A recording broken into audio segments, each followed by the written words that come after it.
Right, ठीक है।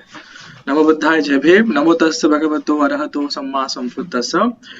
पंथजी वंदामी. सगळ्यांचं स्वागत आहे धम्मसंघाच्या या पर्यंती क्लासमध्ये. आज आपलं 133वा लेक्चर आहे आणि या क्लासमध्ये आज आपण धम्मदेसना देण्यासाठी भंते धम्मशीलजी डॉक्टर भंतेजी धम्मशीलजी महाथेरोजी सारनाथवरनं हे आपल्याला यांनी आता जॉईन केलेलं आहे. भंतेजी सारनाथमध्ये मागच्या 36 वर्षापासून आहेत. भंतेंची 37 वर्षापास झालेले आहेत आणि भंतेजी सारनाथच्या थाई बुद्ध विहारामध्ये, ठीक आहे. जर आपण सारनाथला गेलो असाल तर सारनाथला एक 80 फुटाची मूर्ती आहे थाई बुद्ध विहारामध्ये. तिथे भंतेजी तिथे स्थायी आहे आणि त्याच संस्थेमार्फत तिथे एक स्कूल चालवली जाते सीबीएसई पॅटर्न मध्ये. तर भंतेजी त्या पीपीएस स्कूलचे भंतेजी प्रिन्सिपल आहेत.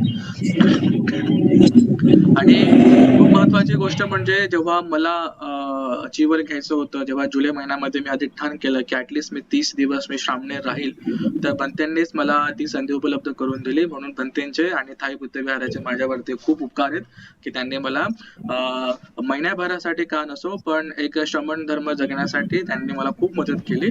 मी खूप खूप आभारी आहे भंतेंचा आणि थाई बुद्ध विहार संघाचा. ठीक आहे. आजच्या ह्या धम्मदेसनाच्या कार्यक्रमाच्या निमित्ताने भंतेजी आलेत. खूप खूप धन्यवाद भंतेजी. अभी हम त्रिशरण पंचशील के लिए आपको याचना करेंगे, उसके बाद धम्म देसने के लिए भंतेजी याचना करेंगे. ठीक है. अभी त्रिशरण पंचशील हो गया है और अभी हम सबकी तरफ से मैं आपको याचना करता हूँ कि हमारे कल्याण के लिए, हमारे मंगल के लिए भंतेजी आप धम्म देसना देने के लिए आप धम्म देसना दीजिए भंतेजी. नमो तस्स भगवतो अरहतो सम्मा सम्बुद्धस्स. नमो तस्स भगवतो अरहतो सम्मा सम्बुद्धस्स. नमो तस्स भगवतो अरहतो सम्मा सम्बुद्धस्स. अहं धम्म देशना करोमि. बुद्धो सुशुद्धो करुणामहनो योजन्त शुद्ध परयान लोचनो लोकस्य पापोपकीले सघातको वन्दामि बुद्धं अहमादरेण तम्. महाकारुणिक भगवान तथागत सम्यक संबुद्ध बुद्ध धम्म संघ को प्रणाम, जिन्होंने ये भगवान तथागत सम्यक संबुद्ध का धर्म दिया और मार्ग दिखाया. अथक परिश्रम से उन्होंने इस मार्ग पर बुलाया. वे परम पूज्य बाबा संबुद्ध जी को प्रणाम. और जो भी महापुरुष हुए उनको भी प्रणाम. और मेरे जितने भी गुरुजन वर्ग है, पूज्य भदंत शासन गोस्वामी जी, पूज्य भदंत महापद भंती जी, पूज्य भदंत अंकुर शिलन जी, पूज्य भदंत धम्मकीर्ति भंते जी, और जो भी जितने भी बड़े पूजनीय हैं उनको त्रिवार प्रणाम. और अभी इस धम्म संगायन में जो भी उपस्थित श्रद्धा संपन्न उपासक उपासिकाएं, आप सबको हार्दिक शुभकामना, मंगल कामना, नव वर्ष की मंगल कामना. और इसके पहले 2-4 बार आप लोग को दो धर्म के टूटे फूटे 2 शब्द बताए और अभी आपने याचना की. ये खुशी की बात है. आज आप लोग, बहुत से लोग इसमें सम्मिलित हुए होंगे जिन्होंने परिश्रम करके पवित्र स्थलों का दर्शन किया. अभी मुझे सबका नाम तो याद नहीं है, लेकिन बहुत से लोग उसमें इस धम्म संगायन प्रवचन मालिका में उपस्थित हुए होंगे. तो और आपने किताब में पढ़ा है, चर्चा भी सुनी है, लेकिन इस बार आपने प्रत्यक्ष दर्शन किया, चाहे वो सारनाथ हो, बुद्ध गया हो, लुम्बिनी हो, कुशीनगर हो. और यही हमारे प्रतिकृति, हमारे चिन्ह है. जैसे कि बौद्ध होने के लिए त्रिशरण पंचशील ग्रहण करना और उसकी पहचान सफेद वस्त्र धारण करना, ये ऊपरी ऊपरी पहचान है। और जो विहार है जिसमें ध्यान साधना होती है, बुद्ध प्रतिमा है, और फिर उसके बाद बोधि वृक्ष है जहाँ तथागत सम्यक संबुद्ध ने सिद्धार्थ गौतम ने 6 साल तक कठिन तपस्या की और वो उस बोधि वृक्ष के नीचे सम्यक संबोधि ज्ञान प्राप्त किया। फिर उसके बाद आता है चैत्य, फिर धम्म स्तूप। तो स्तूपों में बड़े में जैसे धम्म सारनाथ का है, सांची का स्तूप है, और भी जैसे तक्षशिला में, नालंदा में, उदंतपुरी में। तो ये सब हमारी क्या है, प्रतिकृति चिन्ह। और उसमें सम्मिलित है हमारा धम्मध्वज, जिसको बोलते अभी लोकल भाषा में तो उसको बोलते पंचशील का ध्वज, लेकिन वो पंचशील को एक न जानकारी होती है इसलिए हम लोग बोलते हैं, लेकिन सही देखा जाए तो उसको धम्मध्वज कहा जाता है।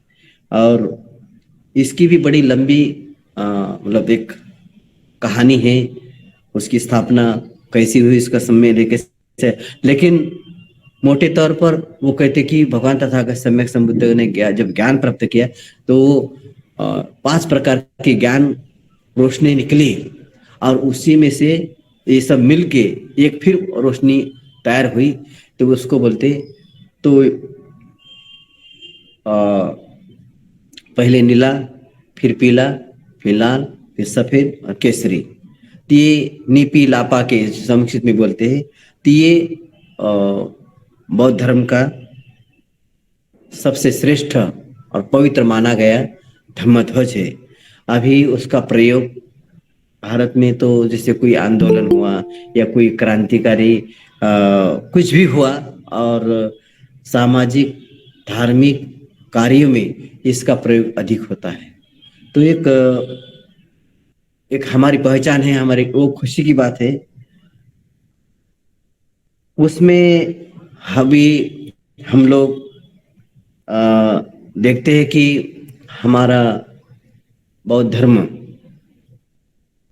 में किस पर टिका हुआ है, तो उसमें त्रिपिटक भी आता है। लेकिन जो वर्तमान काल में, भूतकाल में और भविष्य काल में भी वो कैसे टिका रहता है, तो ये 4 प्रकार की परिषद कहा गया है। उसमें भिक्षुनी परिषद, उपासक परिषद, उपासिका परिषद। भिक्षु परिषद में भिक्षु ग्रह त्याग कर, उपासक ग्रह त्याग करके अपना अध्ययन करता है। जैसे कि हमारे धम्मपाल साळुंखे जी, इन्होंने भी माता पिता की आज्ञा लेकर ग्रह त्याग किया, कुछ समय के लिए भी क्यों ना हो, लेकिन एक ट्रेनिंग के रूप में उन्होंने अपना घरदार छोड़ दिया, माता पिता की आज्ञा ली और सफेद वस्त्र पहनकर वो सारनाथ आए।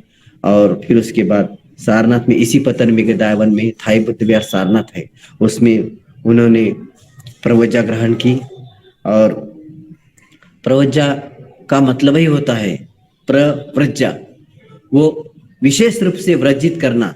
विशेष रूप से कैसे, ऐसा नहीं कि एकदम मतलब उसको तोड़ना, उसको खत्म करना, उसको अलग करना, नहीं, वो अपने को ज्ञान के लिए, ज्ञान प्राप्ति के लिए, कुशल कर्म का संचय करने के लिए समर्पित करना। और वो कैसे, समाज से जुड़े हुए, भिक्षुओं से जुड़े हुए, धर्म का अध्ययन करना, इसको तो वो प्रवजित साधु सन्यासी। तो उन्होंने एक महीना रहे, उस दौरान चुबर परिधान करके उन्होंने अपने सामर्थ्य के अनुसार उसका पालन किया।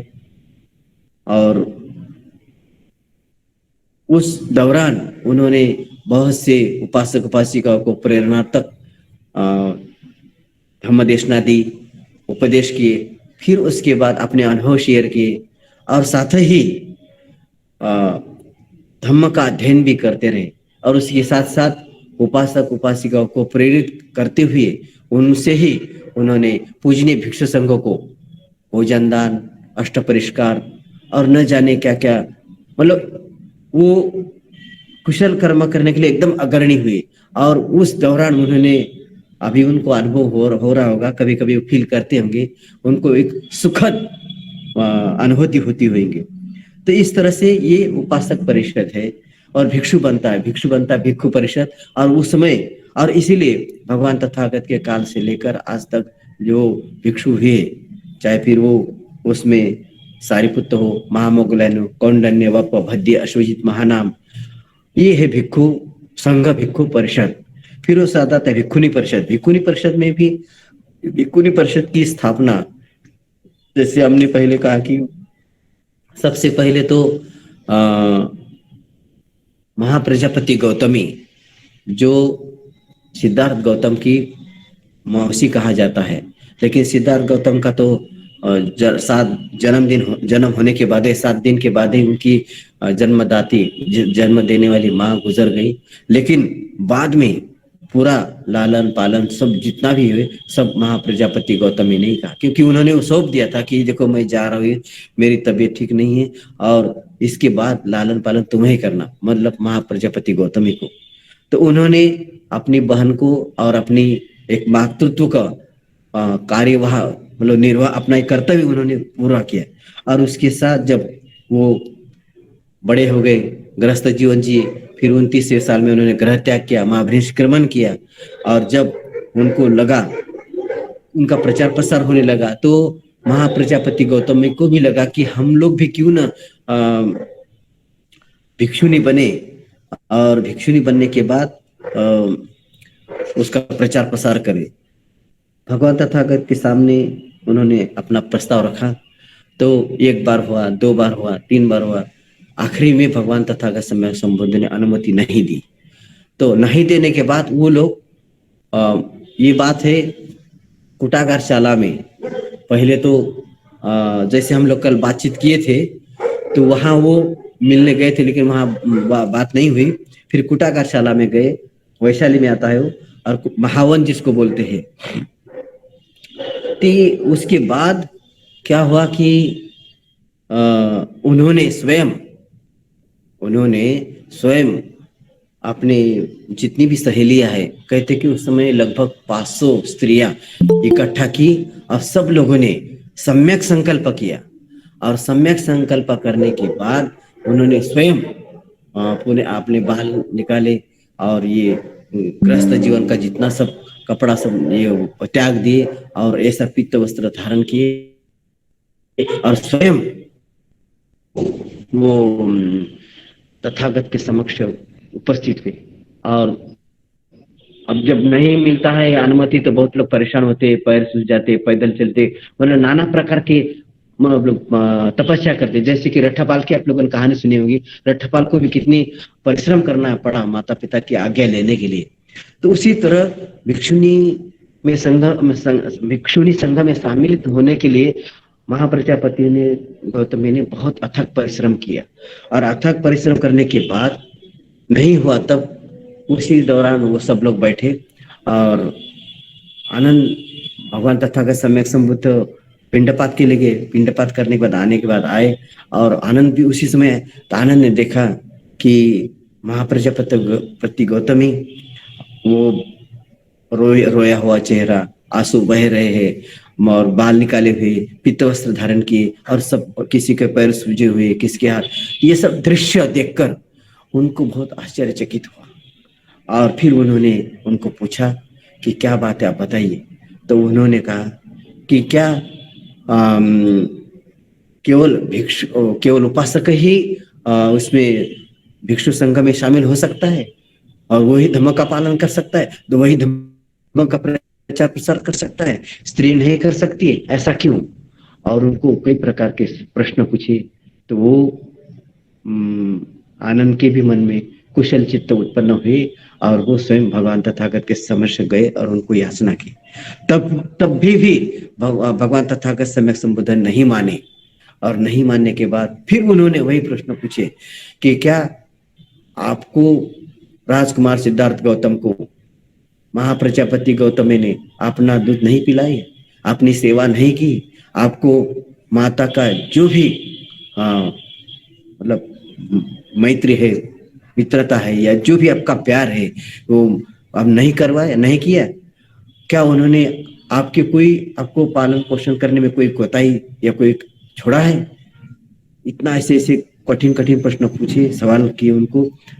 तो भगवान तथागत सम्यक संबुद्ध ने थोड़ा चिंतन किया, सोचा और कहा कि ठीक है, मैं तो कर सकता हूँ, लेकिन जानते हो, फिर उन्होंने ये प्रश्न पूछा कि ऐसा तो नहीं कि बाद में फिर जैसे कि अन्य धर्मों में स्त्री को अधिकार नहीं दिए, तो क्या बौद्ध धर्म में भी अधिकार नहीं मिलना चाहिए? तो मतलब कहने का तात्पर्य यह है कि भगवान तथागत सम्यक संबुद्ध को उन्होंने सोचने के लिए एक प्रकार से मजबूर किया। वो तो सब कुछ जानते थे, लेकिन वो एक देखते थे कि वो क्या वातावरण कैसे है, लोग क्या कहते हैं, क्या सोचते हैं, सब कुछ देखना पड़ता है ना। तो उसी तरह ऐसा करते करते फिर भगवान तथागत सम्यक संबुद्ध माने, और मानने के बाद अच्छा ठीक है, लेकिन मेरी 8 शर्तें हैं, मेरे 8 नियम हैं। तो लेकिन उसका जिक्र उतना नहीं है, लेकिन मेरे ख्याल से वो 4 पाराजिका है, और 8 भिक्षुनी को 8 पाराजिका का पालन करने के लिए कहा गया है, क्योंकि वो बहुत कठिन होता है। तो वो क्योंकि अभी हर कोई तो जैसे मतलब कि कहते हैं ना, आवेश में आकर आदमी कुछ भी कर सकता है, लेकिन कुशल कर्म करने के लिए और ऐसा त्याग करने के लिए बहुत पहले से वातावरण बनाना पड़ता है। क्योंकि हर कोई इतना जल्दी भिक्षु संगम या भिक्षुणी संगम में सम्मिलित नहीं हो सकता है। जैसे कोई खेत है, ऐसा नहीं कि हम लोग खेत को पानी डाल दे तुरंत बीज बोल दिए और उतर, तो ऐसा नहीं। खेत को पहले खोदना पड़ता है, फिर वो उसका गंदा निकलना पड़ता है, फिर उसके बाद पानी देना पड़ता है, फिर उसके बाद खाद डालना पड़ता है, फिर उसके बाद बीज डालना पड़ता है, फिर तो उसी तरह अपना ये भिक्षुणी या भिक्षु संघ में शामिल होने के लिए भी कुशल कर्म करना पड़ता है, ट्रेनिंग लेनी पड़ती है, विचार विमर्श करना पड़ता है, ये सब कुछ। तो उसी तरह फिर भगवान तथागत समय से माने, और ये सब वार्तालाप स्वयं आनंद भंते ने वो वहां जाकर मतलब उनको समझाया, कहा तो कहा कि आनंद मतलब भदंत, आप जो कहेंगे, भगवान तथागत ने जो कहे शब्द है, हम उनको शिरोधार्य मानते हैं। माने कि उतना हम लोग इतना रिस्पेक्ट करते, इतने आदर करते हैं, बस हम लोग केवल उनकी आज्ञा मिलनी चाहिए, अनुमति मिलनी चाहिए, उनका परमिशन मिलना चाहिए। फिर उसके बाद वो कहे, और 500 स्त्रियां कहते उसी समय, और एक अभी घंटे का नाम अभी मुझे ठीक से याद नहीं है, लेकिन उन्होंने उनको अनुमति दे तथागत ने कि तुम भिक्षुणी संघ को प्रवचित करो। तो वो प्रवचित हुए, और प्रवचित होने के बाद तो कहते कि 2 प्रकार के लोग संसार में होते हैं। कौन से? योच कुब्बकारी दुर्लभ, योच कत्तयु कतवेदी, ईमे दे पुगला दुर्लभा लोकस्मिंग। उसका शाब्दिक अर्थ है कि योच कुब्बकारी, जो दूसरों की केवल भलाई करता है या करने में तत्पर रहता है, व्यस्त रहता है। योच कतयु वेदित, जो कृतज्ञ हो और जिन्होंने अपने को परोपकार किए हैं, तो उसको कृतज्ञ मतलब उसको कभी वो भुलाया नहीं जा सकता। जैसे हम लोग चाहे जो भी हो, कोई भी कार्यक्रम हो या कोई भी काम हो, जब तक बाबा साहब का नाम नहीं लेते तब तक हम कोई भी काम आगे नहीं कर सकते।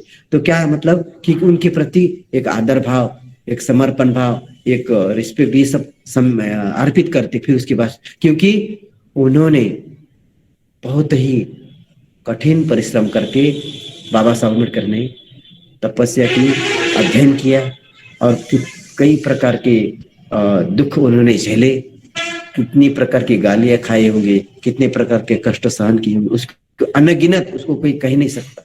तो उसी तरह ऐसे व्यक्ति को हम लोग कभी भूल नहीं सकते। तो इसलिए बोलते हैं कि योच कतयु कतवेदित, ऐसे व्यक्ति को कभी भुलाया नहीं जा सकता। फिर ई में दे पुगला दुर्लभा लोकस्मी, और ऐसे लोग, चाहे वो फिर बाबा साहब अम्बेडकर हो या भगवान तथागत सम्यक संबुद्ध हो, वो संसार में वो दुर्लभ मिलते हैं। जैसे सामान्य तौर पर जैसे वो भी मानव है, हम लोग मानव है, हमारे पास दो आंखें, दो कान, दो का हर चीज है, लेकिन उन्होंने जो काम किया, कठिन तपस्या की, कठिन काम किया, इसलिए उनको दुर्लभ कहा गया है। ऐसे व्यक्ति को हम लोग को कभी नहीं भूलना चाहिए। ई में दे पुगला दुर्लभा लोकस्मिंग, और संसार में इसी प्रकार के लोग होते हैं। हम लोग अभी बात कर रहे थे भिक्षुणी संघ की, तो भिक्षु परिषद हुई, भिक्षुणी संघ की परिषद हुई। अब तीसरी आती है उपासक परिषद। उपासक में भी जैसे हम लोग सबसे पहले या कभी भी उपासक में जीवक का नाम लेते हैं, राजा बिंबिसार का नाम लेते हैं, राजा अजातशत्रु का नाम लेते हैं। इस तरह, क्योंकि उन्होंने एक उपासक रहते हुए बहुत दान पुण्य किया, कुशल कर्म किया। इतना ही नहीं, कुशल कर्म करने के लिए दूसरों को प्रेरित भी किया। और यहाँ तक अनाथ पिंडक का नाम आपने नाम सुना ही होगा। अनाथ पिंडक तो सब कुछ होते हुए भी एक बार ऐसा समय आया, कहते कि उनके पास कुछ नहीं था देने के लिए, तो घर से 2 मुट्ठी मिट्टी अपने पॉकेट में ले जाते थे और बिहार में जाने के बाद पेड़ के नीचे डालते थे। क्यों? क्योंकि अभी मेरी दान पार में तो पूर्ण नहीं हुई, लेकिन मैं अगर ये मिट्टी में डालूंगा तो पेड़ उसको वो ज्यादा दिन तक जीवित रहेगा, जीवित रहने से फूल पत्ती आएगी, और उसमें उसके बाद भिक्षु लोग, भिक्षुनी लोग, उपासक उपासिका आएंगे, उस पेड़ के नीचे बैठेंगे और शांत सुख प्राप्त करेंगे। उसमें चाहे ध्यान भावना हो या फिर कोई धम्म देशना हो या कोई धम्म की चर्चा हो, करेंगे। तो ये दूरदृष्टि का विचार, वो उस दूरदृष्टि से सोच रखते हुए वो अनाथ पिंडक ऐसा कुशल कर्म करता था। ये उपासक परिषद। फिर उसके बाद उपासिका परिषद। उपासिका परिषद में भी हम लोग आम्रपाली को याद करते हैं, फिर उसके बाद विशाखा को याद करते हैं और अनुपमा को याद करते हैं। इस तरह कई प्रकार की। तो ये जो बौद्ध धर्म की मतलब बौद्ध धर्म इन 4 परिषदों पर टिका हुआ है। इसलिए अगर इसमें से कोई भी एक परिषद अगर मतलब ये होता है नहीं रहता या कुछ होता है, तो जैसे कि वो टेबल 4 पैर वाला रहता है, लेकिन उसका अगर एक पैर अगर खराब हुआ या टूट गया या नहीं है, तो वो कभी लुढ़क सकता है, कभी भी गिर सकता है। इस तरह इसी तरह। लेकिन आपकी जो मैं ये बात चाह रहा था कि भिक्षुणी संघ स्थापना के समय भगवान तथागत सम्यक संबुद्ध को ज्ञात था कि ये धर्म, मतलब कहते ऐसे कि अगर मैं स्त्रियों को अनुमति देता हूँ या अधिकार देता हूँ, तो वो 500-600 साल के बाद तक मतलब आगे नहीं रह सकता है। तो अभी तो 2560 या 62 साल हुए हैं, तो वो बात तो ठीक है। लेकिन उनका जो भगवान तथागत सम्यक संबुद्ध का जो दूरदृष्टिकोण था, उन्होंने उसको भी ध्यान में रखा और फिर उसके बाद इसको भी ध्यान में रखा कि समानता, स्वतंत्रता, बंधुत्व, ये इसमें सबको वो अधिकार मिलना चाहिए। तो इसी के अंतर्गत भिक्षुणी संघ की स्थापना हुई, उपासिका संघ की स्थापना हुई। और ये जो भिक्षुणी में महाप्रजापति गौतमी, कुंडल केसिनी, पटाचारा, यशोधरा, खुजुतरा, खेमा, अनुपमा इत्यादि, ऐसे इथेरी गाथा में बहुत से लोग आते हैं, लेकिन अधिकतर इन लोगों का मतलब नाम लिया जाता है, या उनके हम लोग उनके बारे में अगर पढ़ेंगे या सोचेंगे तो कभी कभी तो हृदय इतना विह्वल हो जाता है, इतना मतलब कष्ट होता है कि उन्होंने कितना परिश्रम किया उतना अपना पाने के लिए, प्रचार प्रसार करने के लिए। तो इस तरह से हम लोग को एक नया मार्ग भी मिलता है, उससे सबक भी मिलता है, उससे शिक्षा भी मिलती है। इसलिए अपना अनुभव बताते हुए महाप्रजापति गौतमी ने पाली में कहा था कि अत्तदीपा ततो होथ सतीपट्ठान गोचरा भावेत्वा सत्तबोझंगा दुखं संतं करिसथ। क्या कहा था? अत्तदीपा, खुद का दीप बनना चाहिए, बनाना चाहिए, जलाना चाहिए। हाँ? होथ, लेकिन होना चाहिए कैसे, किस तरह से, किस मार्ग से? तो कह रहे कि सती पठान गोचरा। सती पठान उसको बोलते स्मृति, सात भुजंगा जिसको बोलते। भावेत्वा, भावना करनी चाहिए, सतर्क रहना चाहिए, सावधान रहना चाहिए। भावेत्वा सत्य भुजंगा, और सत्य भुजंग का स्मरण करते हुए ही हम लोग दुख को कम कर सकते, उसका अंत कर सकते, उससे मुक्ति पाई जा सकती है। तो वो कौन से है सात भुजंग? क्योंकि सात भुजंगों को भगवान तथागत सम्यक संबुद्ध ने भी बहुत महत्व दिया। ये धर्म की बात है। अभी तो हम लोग पहले थोड़ी सामान्य बात, लेकिन अभी ये धर्म की बात है।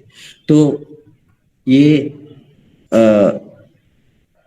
37 बोधि पक्ष धम्म जिसको बोलते हैं, तो उसमें सात भुजंग भी आते हैं। तो ये सात भुजंग में ये स्मृति माने कि सतत जागरूकता, स्मृति भुजंग। दूसरा है धम्म प्रविचय भुजंग, सत्य जिज्ञासा, सत्य को जानने की जिज्ञासा, मराठी मध्ये त्याला म्हणतात चिकाटी, है ना। परिश्रम, वीर्य बोधंग, धर्माभ्यास में उत्साह, कोई भी कुशल कर्म करते हुए उत्साह रहना चाहिए, जागरूकता रहनी चाहिए, सावधानी रहनी चाहिए। फिर चौथा आता है प्रीति बोधांग। और जब हम लोग ये कुशल कर्म करते करते, तो उससे क्या होता है? एकाग्र चित्त होता है और मन प्रफुल्लित होता है, आनंदित होता है।